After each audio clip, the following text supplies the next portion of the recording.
Quer fazer um pão com uma receita de massa retirada do caderninho da vovó e transformá-la em um objeto de desejo leve e macio como a seda? Pois bem, assista essa videoaula até o final e descubra como transformar uma receita simples em objeto de desejo para seus clientes. Clique aqui abaixo no link na descrição desse vídeo para se inscrever no nosso curso de panificação. Chame nossa equipe no chat ou WhatsApp para receber um desconto exclusivo e dominar a arte de fazer seus pães tornarem verdadeiras obras de arte. Eu sou Saba Fonseca, especialista em panificação de pães modelados. Estou à frente do Padaria do Saba, um canal dedicado à produção de pães artesanais e pães modelados. Vem com a gente transformar as suas mãos em mãos de fada e, com a minha e a sua memória afetiva, transformar as receitas antigas de pães do caderninho da vovó em objetos de desejo. Então, se você é uma dessas pessoas que está me conhecendo agora, meu nome é Saba Fonseca, sou especialista em panificação, confeitaria, cozinha básica e industrial. Sou especialista em fazer pães modelados. Aqui nós estamos para eu transformar as suas mãos em mãos de fada e para você, depois de ter as suas mãos de fada, transformar as receitas antigas de pães do caderninho da vovó em objetos de desejo. É para isso que a gente está aqui. Como que eu faço isso? Pegando as receitas antigas do seu caderninho ou qualquer tipo de receita que você tem e transformando ela em objetos de desejo como pães mais bonitos da padaria e sendo chamado por todos de mão de fada, de mágico, de alquimista, de qualquer um desses apelidos que você vai ter aí, tá bom? É não respeitar as etapas de técnicas de fermentação natural. Vamos falar um pouco sobre a fermentação natural, como é feito, de onde surge, quais são as coisas certas que você tem que fazer e quais são as coisas erradas que você faz que seu fermento natural não dá certo, tá bom? Vamos falar sobre isso. No finalzinho da live, como vocês estão bem comprometidos comigo, eu estou vendo várias pessoas aqui que já esteve em várias lives, também estou vendo as pessoas novas que estão chegando agora. No finalzinho dessa live, como eu faço sempre, com os meus comprometidos, porque daqui a pouco a gente vai começar a filtrar os curiosos e vai ficar somente os comprometidos que querem transformar as suas mãos em mãos de fada e, como consequência disso, transformar as receitas antigas de pães do caderninho da vovó em objetos de desejo. Eu falei para minha equipe que eu não ia contar isso para vocês. O que eu vou é um truque que eu faço aqui nos pães para ficar melhores. Porque eu tenho medo de várias pessoas usarem isso exageradamente. Mas a gente combinou que eu vou contar para vocês no finalzinho dessa live o que vocês precisam fazer a partir de hoje como atividade para vocês deixarem os seus pães modelados e transformarem em objetos de desejo. A nossa aula hoje vamos falar um pouco sobre a fermentação natural. Na nossa aula 2 a gente falou dos tipos de fermento, então eu vou relembrar para você agora quais são os tipos de fermento que a gente usa para fazer os pães. Um dos primeiros, antes de começar a falar sobre fermentação natural, eu preciso dizer para vocês e quebrar um tabu entre vocês, preciso que vocês se despem de tudo que vocês aprenderam até agora e tenham a cabeça aberta para entender o que eu vou falar sobre fermento natural agora.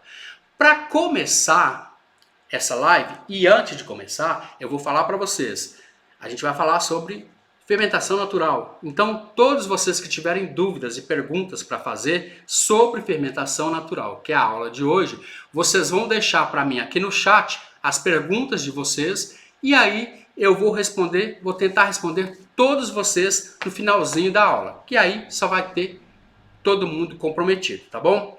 Para iniciar a nossa conversa, eu preciso falar para vocês, quando a gente fala, olha, eu vou falar hoje para vocês sobre fermento natural.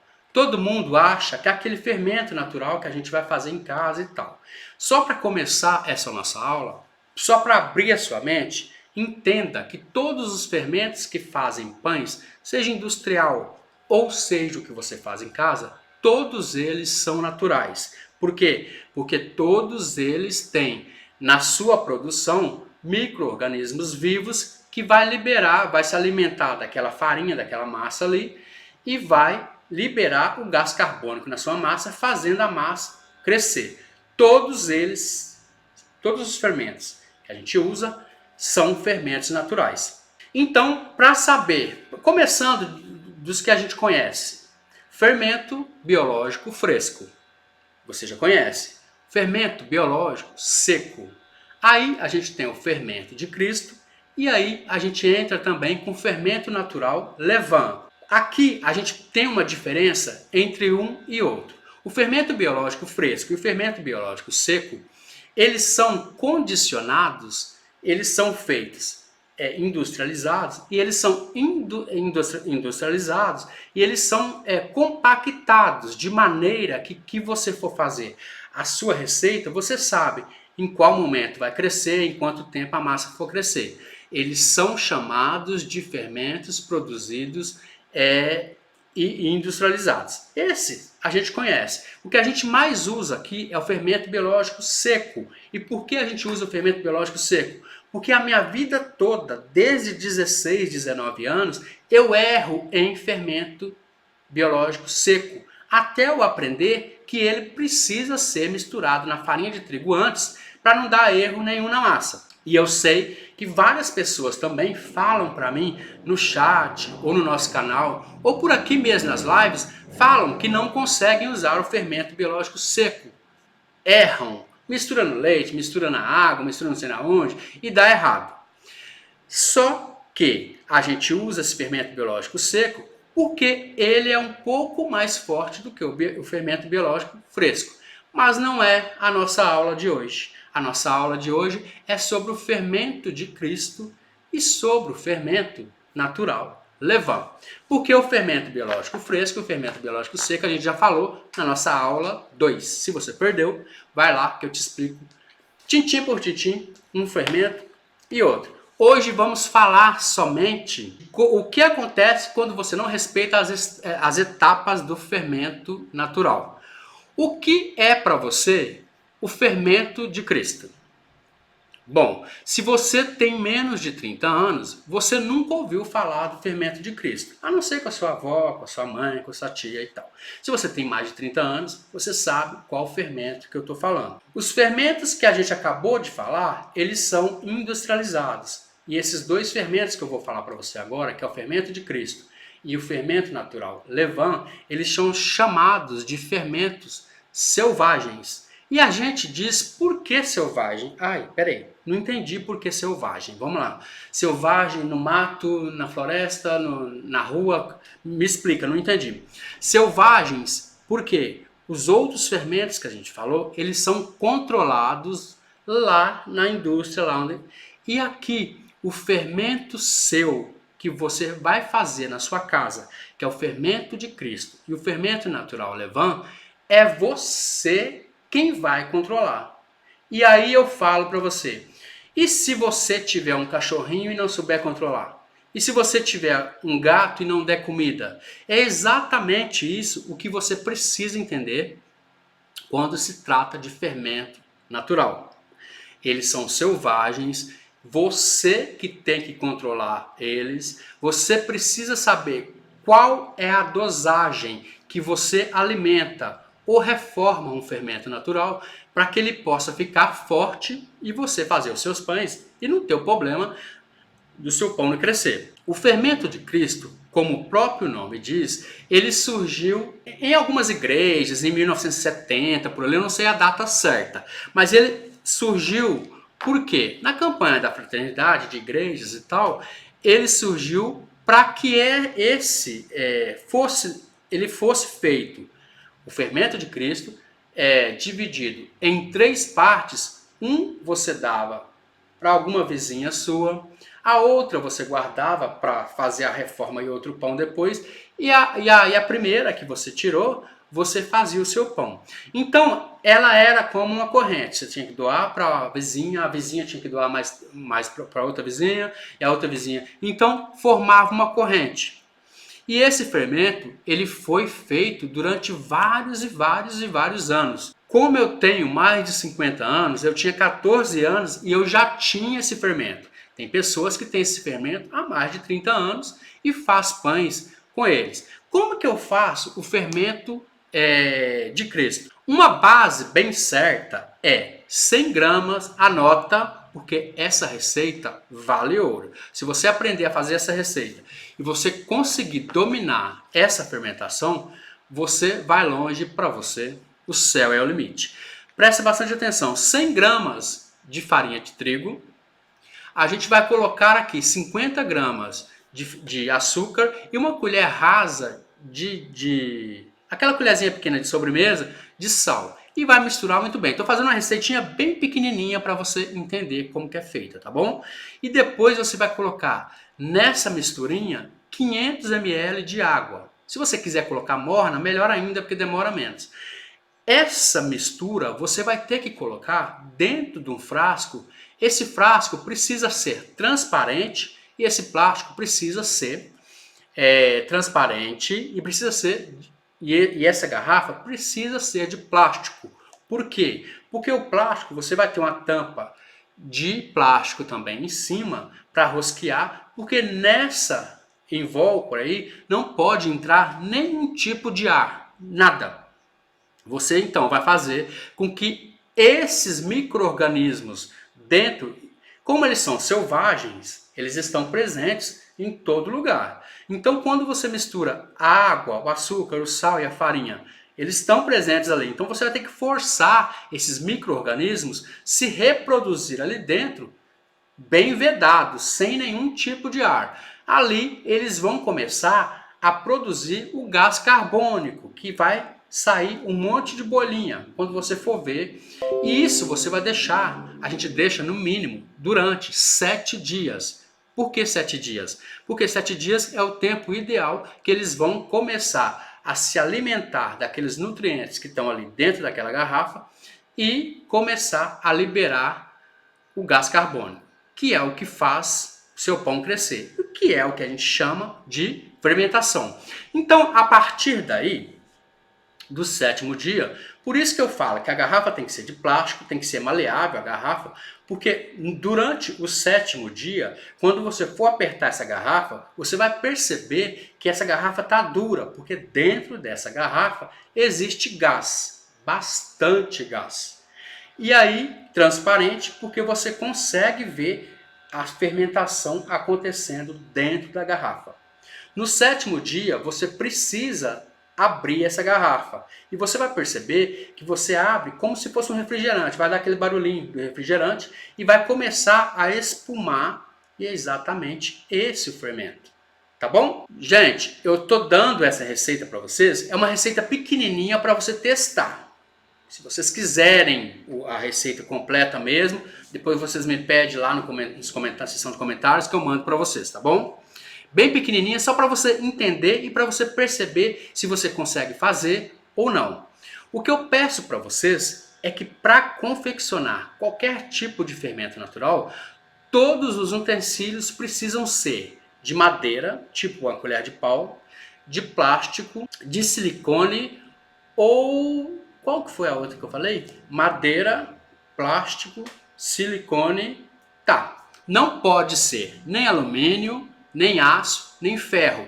Porque os fermentos naturais, eu já vi um monte de gente fazendo com colher, mas tá, esquece isso. Só me escuta o que eu tenho para falar. Alumínio, aço e ferro não pode ter contato com o fermento, com os micro-organismos vivos que são do fermento. Porque eles entram em contato com os micro-organismos vivos e eles podem interferir na reprodução desses micro-organismos, interferir na fermentação, interferir no seu produto final, que vai ser o seu pão. Então, a partir de hoje, é madeira, plástico ou silicone. Se não tiver, pega um pauzinho lá no seu pé de goiaba, lava e mistura. É assim que a gente faz aqui. E é assim que tem dado certo durante 30 anos. Então é por isso que eu falo para vocês, tá bom? Agora, como você já aprendeu a fazer o fermento de Cristo, eu vou te ensinar agora a fazer o fermento natural levain. Esse é um pouco mais fácil, mas como eles são leveduras selvagens, você precisa controlar ele de modo que você saiba o momento exato de você fazer o pão e o momento exato que o seu fermento está forte. Esse tipo de fermento, quando ele chega no máximo dele, ele começa a descer. E quando ele começa a descer, é sinal que ele está enfraquecendo, é sinal que ele já se alimentou de todos os nutrientes que estavam naquela água, naquela farinha. Como que eu faço o fermento natural levain? Massinha bem pequena, só para você entender qual que é o processo. 100 gramas de farinha de trigo peneirada, pode ser branca ou pode ser integral. Depois disso, você vai colocar 100 ml de água em todos os dois fermentos. Essa água precisa ser filtrada ou mineral, não pode ser clorada. Estamos falando de micro-organismos vivos e aí não vai dar nada certo mesmo, tá bom? Aí você vai misturar 100 gramas de farinha de trigo peneirada e 100 ml de água. Vai fazer uma massinha de bolo. Os objetos para mexer tem que ser de madeira, plástico ou silicone. E o lugar onde que você vai colocar esse fermento também precisa ser ou de madeira, ou de plástico, ou de silicone. Não pode ter contato com aço, alumínio ou ferro, porque vai acontecer exatamente o que você não quer, nem na fermentação, nem no crescimento do seu fermento e nem no crescimento do seu pão. Geralmente, para o fermento natural levain começar a crescer, ele leva 4 dias. E é a partir daí que você vai entender. Meu fermento está crescendo ou não está crescendo?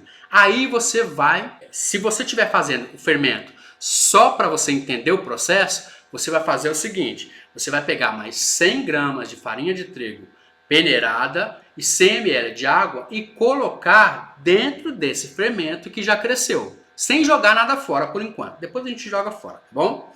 A partir daí, você vai estar alimentando o seu fermento. E a partir daí, você percebe, quando ele dobrar de volume, é a hora exata de fazer o seu pão.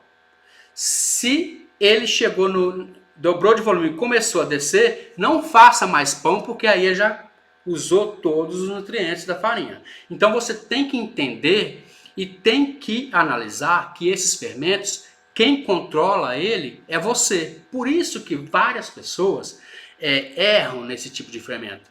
É como se você tivesse um pet. É como se você tivesse, os meninos do fermento natural não gostam que fala pet. Só eu que estou falando, tá bom, gente? É como você tivesse um micro-organismo vivo que você não consegue ver olho nu. Mas você tem que alimentar o fermento natural levain todos os dias, para que você não perca o crescimento dele. Essa é uma dica bem importante, só que você tem que entender, a partir daí, você fez pão e conseguiu controlar esse fermento selvagem, que a gente chama de selvagem, você dominou a vida.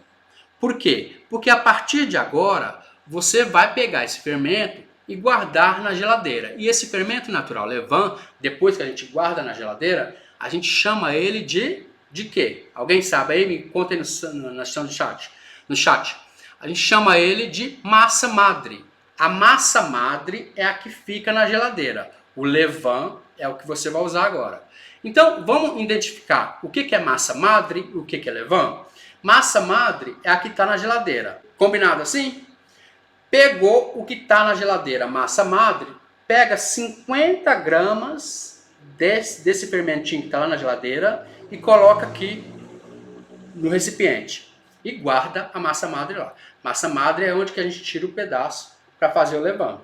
50 gramas coloca aqui. A partir de agora você vai colocar 100 gramas de farinha de trigo peneirada e 100 ml de água filtrada ou mineral. Mistura, mistura, mistura e mistura aquele pedacinho da massa que você tirou da geladeira, que agora vai virar o levain. Tá conseguindo entender até aí? Mistura, mistura, mistura, deixa crescer até dobrar de volume e é esse fermento que cresceu agora é o que você vai usar para fazer o seu pão. Por isso que eu falo que muita gente erra, porque você precisa entender o que é isso. Você precisa entender que eles são micro-organismos vivos que precisam ser alimentados por dias e dias a fio. E você não tem aquele negócio. Por isso que eu sempre falo de fermento natural. E o pessoal me pergunta, mas precisa fazer pão todo dia? Geralmente, na fermentação natural, os pães são feitos todos os dias. Se você não quer fazer todos os dias, o dia que você for fazer o pão, você vai ter que alimentar de novo e esperar crescer para você não ter que perder o seu pão e jogar sua massa fora, porque a gente não está no tempo de jogar nada fora, né, gente? Então, gente, eu tinha que conversar com vocês porque tem muita gente errando o fermento de Cristo e errando o fermento natural, levando, que é o que a gente faz. Muita gente me pergunta, não consigo fazer o levain, não consigo fazer o fermento de Cristo. O fermento de Cristo ficou azedo. O fermento natural levain meu tá azedo. Formou uma aguinha por cima. Tá com gosto de acetona. Gente, se eu fosse falar para vocês sobre fermentação natural, a gente ficaria aqui a noite toda.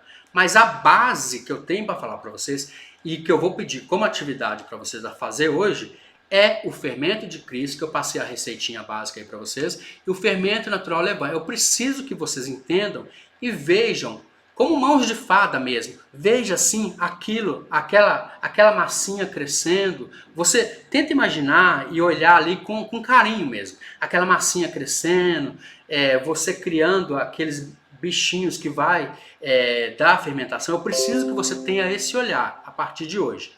Porque aí a fermentação natural para você não passa de um passe de mágica e você vai fazer pães modelados o mais ótimos possíveis. E o que é melhor, né? Com aquele cheirinho de fermentação natural, fermento de Cristo da casa da vovó. E como eu falei para vocês, no finalzinho da live eu ia dar um truque para vocês, um truque que eu relutei demais com a minha equipe para não falar. Porque eu tenho medo de vocês usar em exagero, mas eu vou ter que falar, porque vocês ficaram até agora, então a gente vai falar sobre esse truque. Bom, eu tô vendo muito erro de vocês estão me mandando fotos de pães, e eu tô percebendo que tem um erro clássico aí de massa não formulada, de massa não macia e massa não elástica. Estou falando de fermento de Cristo, estou falando de fermento natural levain, estou falando dos pães que vocês mandam para mim. Toda vez que você for usar qualquer tipo de fermento, no caso, agora eu vou falar para vocês, quando vocês for usarem o fermento biológico seco, vocês precisam e é obrigatório vocês peneirarem ele junto com a farinha. Isso, quando você peneira junto com a farinha, você está dando ar à massa para o pão ficar mais macio e você está tirando alguma sujeira, algum cabelinho, alguma coisa que caiu nessa farinha. E você está, quando você peneira, você está soltando os folículos da farinha para que a massa fique mais dura. O que está acontecendo muito, que eu estou vendo demais vocês errarem, é vocês misturarem isso do lado errado. Pode parecer para você uma coisa boba. Peneirou desse lado, não faz desse lado agora. E eu vou te explicar por quê. Entra no chuveiro agora com um banho quente. Tá, esquentou o corpo? Agora liga a água fria. É a mesma coisa. Anda 3 passos para frente. Agora anda 3 passos para trás. É a mesma coisa. Então, vai peneirar a farinha. Você está fazendo esse lado. É esse lado para sempre, até você terminar a sua massa. Vai misturar a farinha, vai fazer assim, colher de pau, viu gente? Pelo amor de Deus, já falei 1000 vezes aqui. Colher de pau, vai misturar, tá misturando desse lado, é só desse lado. Não, ó, presta atenção, você está misturando uma farinha desse lado. Ela está entendendo, olha, estamos desse lado direito e tal. Ela vai formulando o jeito da farinha. Aí você vem e mistura desse lado. Gente, presta atenção. Vocês desformularam tudo. Tudo que você construiu ali na farinha, você tirou de novo. E aí? Não dá. Então, isso é um erro bem clássico que eu estou vendo muita gente errando, muita gente fazendo errado. E isso serve para qualquer coisa. A outra coisa é que quando você for bater clara em neve, você bate de um lado, depois bate do outro, depois você me conta o resultado. Eu vou esperar aqui na seção de comentários, você me conta o resultado. Sempre de um lado só. Estamos falando de massa. Se você for fazer a massa, vai ter um momento que você vai misturar com a colher de pau, não vai? Antes de você sovar. Esse movimento eu estou fazendo aqui porque eu sou destro, da mão direita. Se você mexer com a mão direita para esse lado e se você mexer para o outro lado, todas as fibras, proteínas que você conseguiu juntar aqui, você desfez tudo. E aí não adianta ligar para mim, não adianta comentar comigo que não deu certo. Esse é o primeiro passo de um pão modelado de sucesso. O outro segredo é o que eu tenho medo de falar para vocês, mas eu vou falar. Todo mundo me pergunta por que eu coloco açúcar e sal na massa. Para isso, eu preciso contar uma história para vocês primeiro e preciso que vocês entendam. Em meados de 1980, se vocês tiverem menos de 30 anos, vocês não vão entender o que eu estou falando. Em meados de 1980, surgiu uma doença no Brasil que chamava cólera. Não sei se vocês sabem. Quem souber aí, fala eu sei para mim no chat. E essa doença, é que eu não estou com o meu negócio agora, mas eu ia te mostrar. Essa doença não matava, era uma doença que dava diarreia na pessoa e a pessoa ficava doente e tal. E essa doença, ela era encerrada, ela era curada com uma coisa bem simples, que era, os postos de saúde davam uma colherzinha de plástico de um lado, que era, parece que 10 gramas, e uma colherzinha do outro lado, que parece que era 5 gramas. Então era uma colher grande aqui, era redonda assim. Era um negócio de plástico, uma colherzinha grande aqui e uma pequenininha aqui. Essa colher era de açúcar e essa era de sal. E quando você misturava isso em um copo de água, era transformado em soro. E o que o soro fazia com essa doença que se chamava cólera? Você misturava o açúcar e o sal na água e bebia. E esse casamento do sal com o açúcar, o sal falava com o açúcar, olha, você precisa ficar salgado. Aí o açúcar falava para o sal, olha, você precisa ficar doce. Então, o casamento deles ficavam conversando entre si dentro do estômago. E aí ia juntando todos os líquidos, e ia fazendo com que aquilo ali não desse mais diarreia, não dava mais vômito e tal. E não desse dor de barriga. Era chamado soro caseiro. Na panificação, a gente chama isso de temperagem de massa. Quando você tempera e faz o casamento do açúcar com sal, eu não estou falando você coloca açúcar, mistura, depois. Não, é casamento. Coloca o açúcar, por cima coloca o sal, aí mistura a massa que você for fazer. A partir de hoje você vai fazer assim, porque isso você vai criar um soro dentro da massa. Isso vai fazer com que, de novo, o açúcar fala para o sal, olha, esse pão precisa ficar salgado. E o sal fala para o açúcar, olha, esse pão precisa ficar salgado. Tá, o que acontece? Nessa junção, casamento do sal com açúcar, você consegue, aos poucos, ir viciando seus clientes com seus pães. Por quê? O seu pão vai ficar leve, não vai dar azia, não vai dar má digestão e não vai dar queimação. Além de não ser enjoativo por causa do casamento do açúcar e o casamento do sal.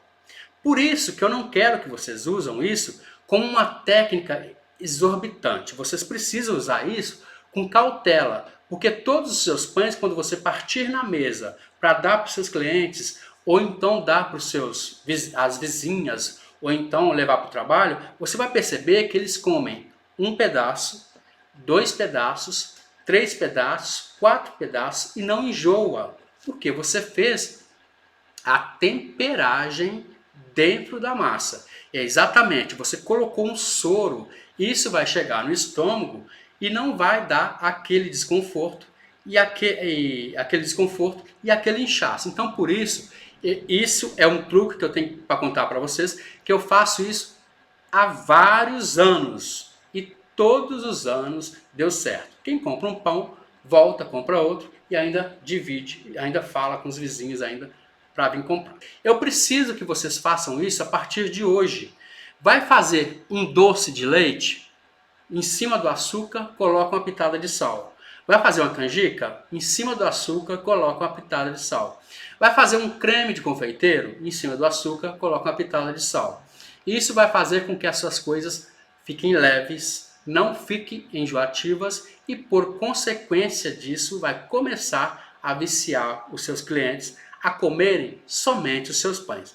Façam isso, me contam depois na seção de comentários qual que foi o seu... O que você achou? Se ficou bom, se ficou ruim, se ficou mais leve? Eu preciso saber das suas perguntas, tá bom? Essas aulas, elas não são aulas porque eu acordo ou porque eu chego em casa ou que eu venho e falo, vou dar uma live hoje. Não. Essa live é para vocês aprenderem as técnicas básicas de pães modelados, fazerem pães, começar a vender seus pães, a viver de pães modelados e conseguir a sua liberdade financeira. Quem sabe, a partir no mês que vem você já montou sua mini padaria. Eu estou aqui para transformar as suas mãos em mãos de fada. E você me deve uma coisa. Você tem que transformar as receitas antigas de pães do caderninho da vovó em objetos de desejo. Tá bom?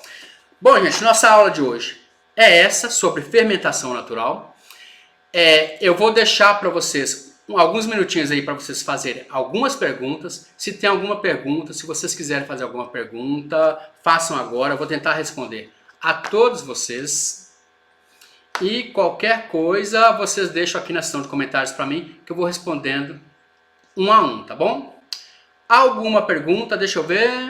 Aula top demais, gratidão. Alguma pergunta? Todas as receitas que eu fiz deram muito certas. Amo as suas receitas. A Bel é minha aluna, viu, gente? Para quem não sabe, pode perguntar para ela aí.